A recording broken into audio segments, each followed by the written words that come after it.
அனைவருக்கும் வணக்கம். நான் வழக்கறிஞர் விஜயன். இந்த வீடியோவில் 7 வருடங்கள் மற்றும் 7 வருடங்களுக்கு கீழ் சிறை தண்டனை கொடுக்கக்கூடிய குற்ற வழக்குகளில் குற்றம் சாட்டப்பட்டவரை அவசியம் கைது செய்ய வேண்டுமா, எந்த சூழ்நிலைகளெல்லாம் கைது அவசியம் இல்லை என்பது தொடர்பான சட்டப்பிரிவுகள், நீதிமன்ற தீர்ப்புகள் மற்றும் காவலரின் சுற்றறிக்கைகளில் என்ன சொல்லியிருக்குது என்பது தொடர்பான முக்கியமான விஷயங்களை இந்த வீடியோவில் பார்க்க போகிறோம். வாங்க வீடியோக்குள்ளே போகலாம். பொதுவாக குற்ற வழக்குகளை காக்னிசபிள் அஃபென்ஸ் அண்ட் நான் காக்னிசபிள் அஃபென்ஸ், அதாவது காவல்துறையினர் நேரடியாக கைது செய்யக்கூடிய வழக்குகள், நீதிமன்ற உத்தரவு பெற்ற பின் கைது செய்யக்கூடிய வழக்குகள்னு 2 பிரிவுகளை பிரிக்கலாம். இவற்றை குற்றத்தின் தண்டனை அளவை வைத்து பார்க்க முடியாது, குற்றத்தின் தன்மையை வைத்து தான் பார்க்க முடியும். அதாவது நேச்சர் ஆஃப் கிரைம். உதாரணத்துக்கு சொல்லப்போனால் தற்போதைய புதிய ஐபிசி சட்டமான பாரதிய நியாய சன்ஹிதா 2023 செக்ஷன் 194 கிளாஸ் 4 படி பொது இடங்களில் சச்சரவு செய்கிறவங்களுக்கு 1 மாதம் வரை சிறை தண்டனையோ அல்லது அபராதமோ விதிக்க முடியும். இந்த சட்டப்பிரிவுகளில் கைது செய்யக்கூடிய வழக்குகள், காவல்துறையினர் சம்மந்த இடத்துக்கு நேரடியாக போய் சம்மந்தப்பட்டவங்களை அரெஸ்ட் செய்யலாம். இதற்கு நீதிமன்ற அனுமதி தேவையில்லை. அடுத்தது செக்ஷன் 338 பிரகாரம் ஃபோர்ஜரி டாக்குமெண்ட்டை ரெடி பண்ணுறவங்களுக்கு ஆயுள் சிறை தண்டனை வரைக்கும் தண்டனை அளிப்பதுக்கு இந்த சட்டத்தில் இடம் இருக்குது.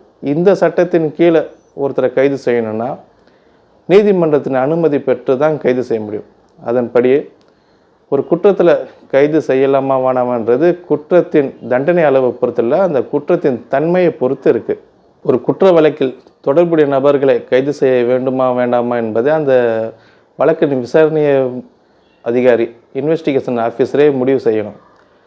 சம்பந்தப்பட்டவர்கள் கைது செய்யலைன்னா அவர்கள் வழக்கின் விசாரணைக்கு ஒத்துழைப்பாங்களா, சாட்சி கலைப்பதற்கு முற்படுவாங்களா, அல்லது இது போன்ற குற்றங்களை செய்வதற்கு முயற்சி செய்வாங்களா என்ற பல காரணிகளை அலசி ஆராய்ஞ்சு தான் அவர் கைது செய்வது அவசியமாக தேவையில்லை என்பதை அது ஒரு தீர்மானிக்க வேண்டும்.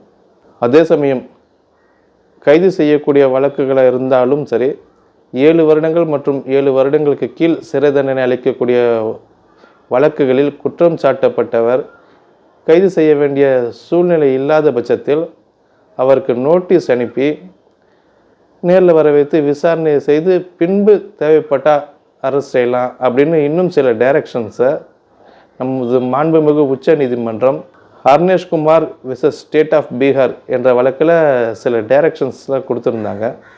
இதன்படி உச்ச நீதிமன்றம் கைது செய்வது தொடர்பாக கொடுத்த சில டைரக்ஷன்ஸை CrPC 1973 under section 40 and 41A சட்டப்பிரிவுகளை திருத்தம் செய்து இந்த டைரக்ஷன்ஸை சேர்க்கப்பட்டது. தற்போது சிஆர்பிசிக்கு மாற்றாக 1/7/2024 முதல் பாரதிய நாகரிக் சுரக்ஷா சன்ஹிதா 2023 BNSS சட்டம் நடைமுறைக்கு வந்ததுனால இந்த சட்டத்தில் ஏற்கனவே இருந்த சிஆர்பிசி செக்ஷன் 40 and 41A இந்த புதிய சட்டத்தில் 35 என்ற ஒரு சட்டப்பிரிவுகளில் கொண்டு வந்துட்டாங்க. அதன்படி இதற்கு முன்பு நீதிமன்றம் கொடுத்த டைரக்ஷன்ஸு, சட்டப்பிரிவுகள் ஏற்படுத்த மாற்றங்கள் அவை அனைத்தும் புதிய சட்டப்பிரிவுகளில் சேர்க்கப்பட்டது. அதனால் ஏற்கனவே கொடுத்த நீதிமன்ற தீர்ப்புகள் அப்படியே புதிய சட்டப்பிரிவுகளுக்கும் பொருந்தும். மேலும் தமிழக காவல்துறையும் கடந்த 30/1/2019 அன்று 7 வருடங்களுக்கு கீழே கைது செய்யக்கூடிய வழக்குகள் தொடர்பாக எப்படி நடந்து கொள்ள வேண்டும் என்பதை காவல்துறையினருக்கு ஒரு சர்க்குலராக இஷ்யூ பண்ணிட்டு இருந்தாங்க. இந்த சுற்றறிக்கையின்படி 7 வருடங்களுக்கு கீழ் தண்டனை கொடுக்கப்படும் வழக்குகளுக்கு கைது செய்யக்கூடிய அவசியம் இல்லை என்றால் சம்பந்தப்பட்ட நபர்களுக்கு தற்போதைய புதிய சட்டமான BNSS சட்டப்பிரிவு 35 கிளாஸ் 3 பிரகாரம் நோட்டீஸ் அனுப்ப வேண்டும்.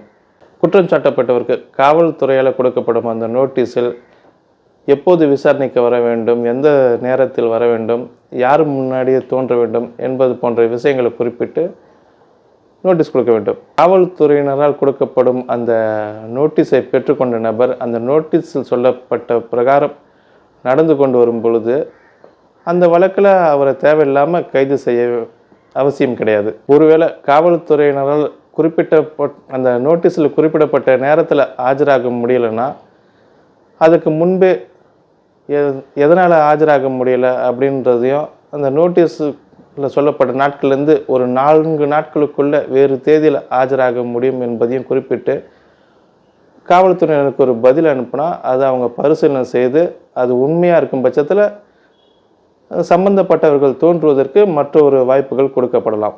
காவல்துறையினால் கொடுக்கப்பட்ட இந்த நோட்டீஸில் சம்பந்தப்பட்டவர் அதை கடைபிடிக்கப்படவில்லை என்றாலோ நோட்டீஸில் சொல்லப்பட்ட பிரகாரம் காவல்துறையினர் விசாரணைக்கு தோன்றி ஒத்துழைப்பு அளிக்கவில்லை என்றாலும் சம்பந்தப்பட்ட நபரை கைது செய்வதற்கு காவல்துறையினருக்கு முழு அதிகாரம் உண்டு.